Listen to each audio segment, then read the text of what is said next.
de uma questão internacional que tem me preocupado muito, porque envolve, de uma certa forma, não só a política francesa, como também ali da Europa e os conflitos que nós estamos tendo ali naquela região, Rússia, Ucrânia. E não é por acaso que o senhor está presidindo essa sessão, porque esse discurso eu tentei fazer na segunda, na terça, aí foram chegando outros prioritários, mas ainda bem que eu estou terminando essa semana falando do que fez o presidente Emmanuel Macron, e que muito me preocupa.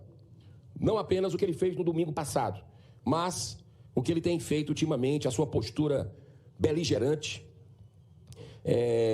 o que não condiz com um discurso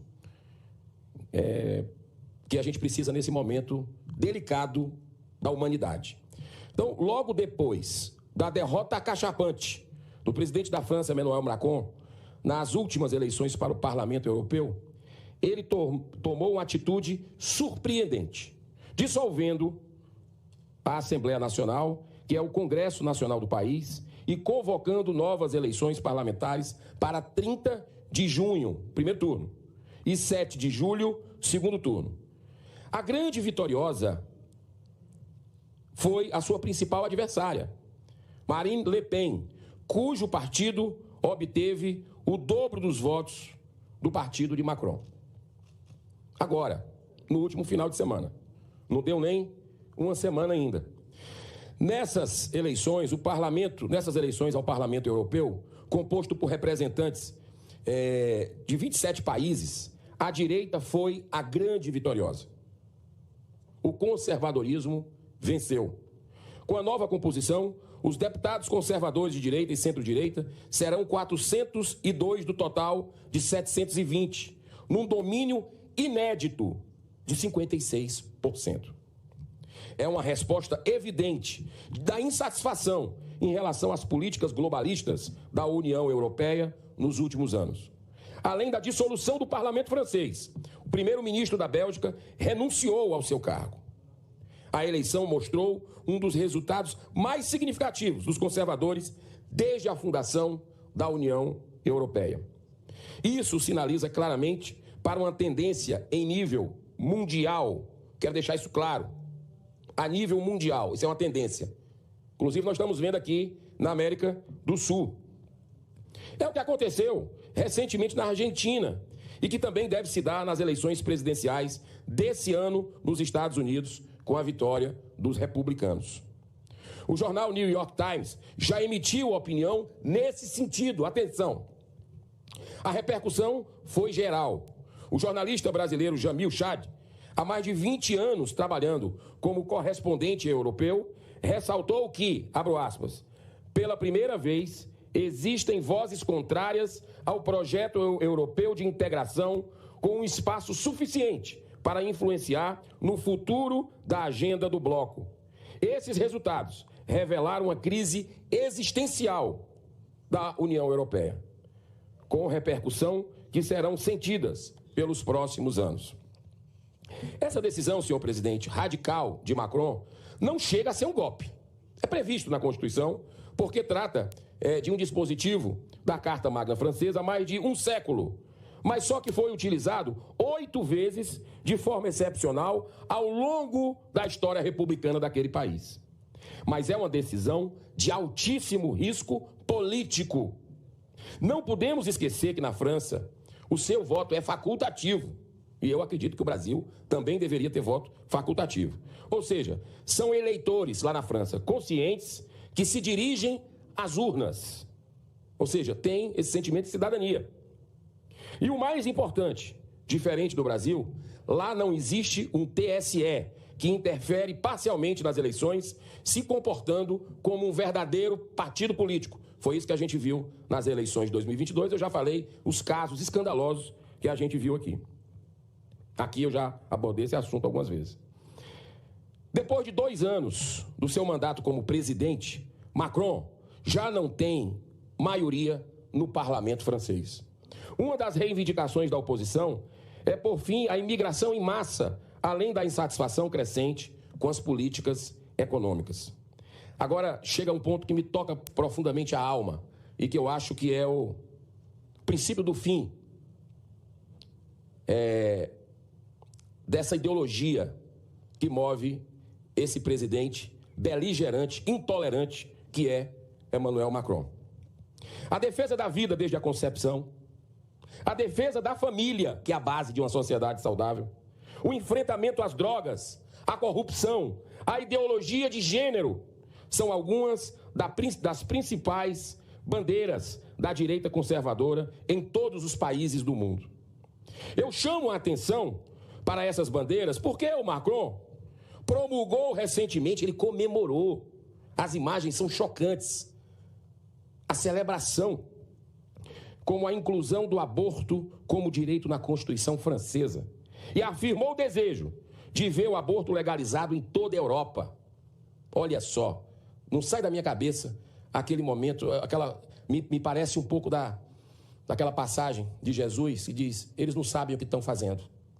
Comemorando algo que o mundo todo está repensando e já começa a retroceder, como os Estados Unidos, onde o aborto era legalizado até 2 anos atrás, depois de 50 anos, com o avanço da ciência, as estatísticas sociais, mostrando que 2 vidas são devastadas com essa nefasta prática, os Estados Unidos entendeu, e pela lei do heart beating, que é a lei do coração batendo, porque com 18 dias da concepção já tem um coraçãozinho batendo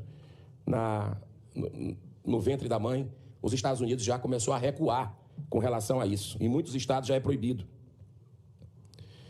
Então, ele comemorou o fato, Macron, da França ter sido o primeiro país da Europa a não reconhecer o direito à vida do bebê no ventre materno como um direito humano universal. Que moral esse presidente tem para falar em direitos humanos?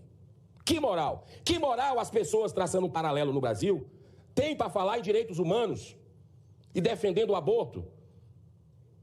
Não visitando os presos do 8 de janeiro, não defendendo os presos, como temos muitos aqui no Brasil, especialmente representantes, tanto na Câmara como no Senado, vendo a injustiça que está acontecendo, pessoas que não eram para estar no STF, porque não tem foro, serem arrolados para lá, num sentimento de vingança, de mandar recado, desrespeitando a Constituição do Brasil. Olha a familiaridade, olha a sintonia negativa que tem de algumas lideranças políticas do nosso país, até o presidente que recebeu o Macron um dia desse aqui,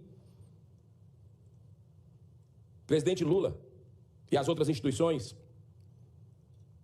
no nosso país, estendendo um tapete para... Vocês vão ver o que ele fala sobre a guerra também aqui, qual o posicionamento dele. O Brasil é de paz. O Brasil tem uma história na diplomacia de imparcialidade, quando não de buscar o equilíbrio, buscar a pacificação. Essa é a história do Brasil, dos grandes diplomatas. Um deles, aqui, o nosso patrono Rui Barbosa. Mas olha o que está acontecendo lá na França. O que foi comemorado é o direito de assassinar um ser humano indefeso e inocente, do modo mais cruel e desumano, sem direito à defesa. A insatisfação do povo francês, a política de Macron é crescente. Ele agiu como um ditador, dissolvendo o parlamento. O tiro pode sair pela culatra e ele ser esmagado pela oposição nas eleições convocadas para o final de junho. Marine Le Pen celebrou a decisão de Macron de convocar as eleições na França. Abre aspas. Essa votação histórica mostra que quando as pessoas votam, elas vencem, disse Le Pen. O descontentamento do povo francês também cresceu com as manifestações de Macron sobre a guerra na Ucrânia, que só fizeram aumentar as tensões mundiais. No começo do ano, ele declarou que poderia enviar tropas aliadas da OTAN à Ucrânia, afirmando, abro aspas, preste atenção ao que ele disse, qualquer coisa é possível se nos ajudar a alcançar nosso objetivo.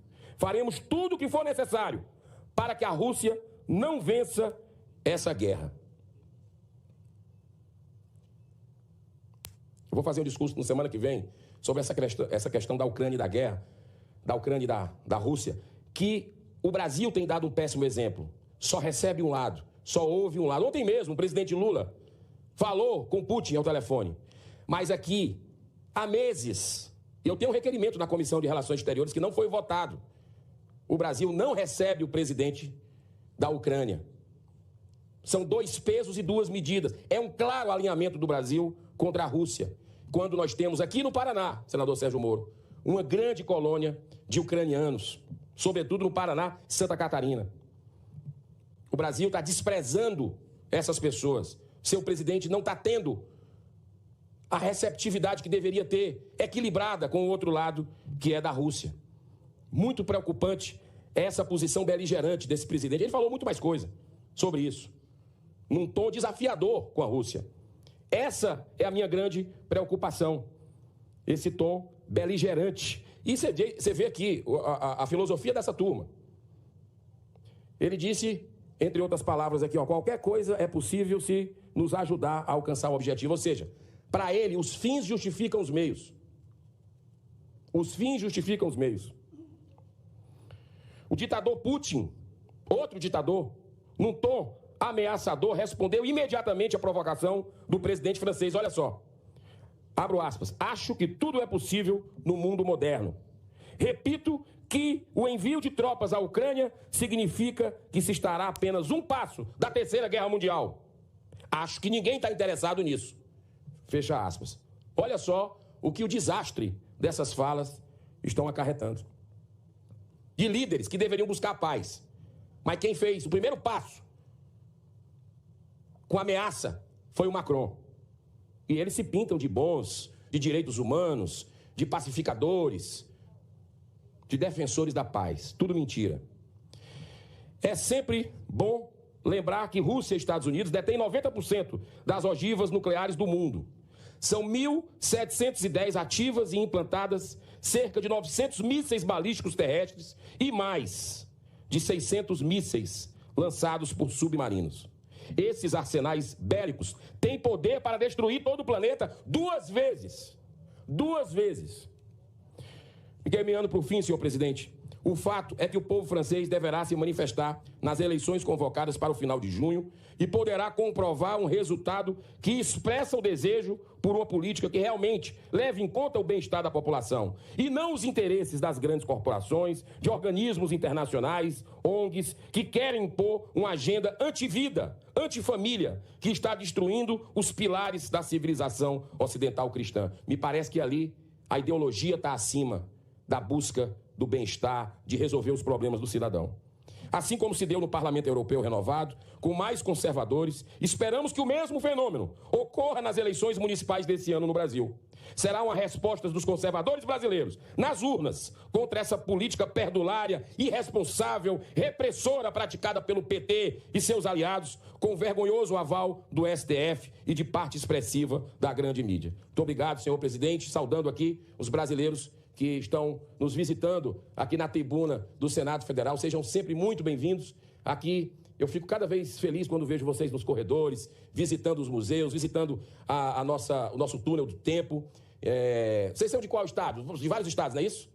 Bahia, Piauí, vizinho lá do Ceará, Pará, Maranhão, Rio de Janeiro, Rondônia, Rio Grande do Sul, de Canoas, Paraná. Olha aqui, tem o pessoal de Canoas aqui, que está aqui com a gente aqui. Está aqui embaixo aqui assistindo também. Vocês tem do Paraná também, né? Terra do senador Sérgio Moro, que está presidindo aqui a sessão. Né? Então, muito obrigado, senador, pela sua tolerância e que Deus abençoe o final de semana de todos. Sejam bem-vindos. Muita paz. Muito obrigado. Obrigado por assistir. Se você gostou do conteúdo, não se esqueça de se inscrever no canal, curtir o vídeo e compartilhar. Deixe seu comentário abaixo com sua opinião e sugestão. Eu adoraria saber o que você pensa. Até o próximo vídeo.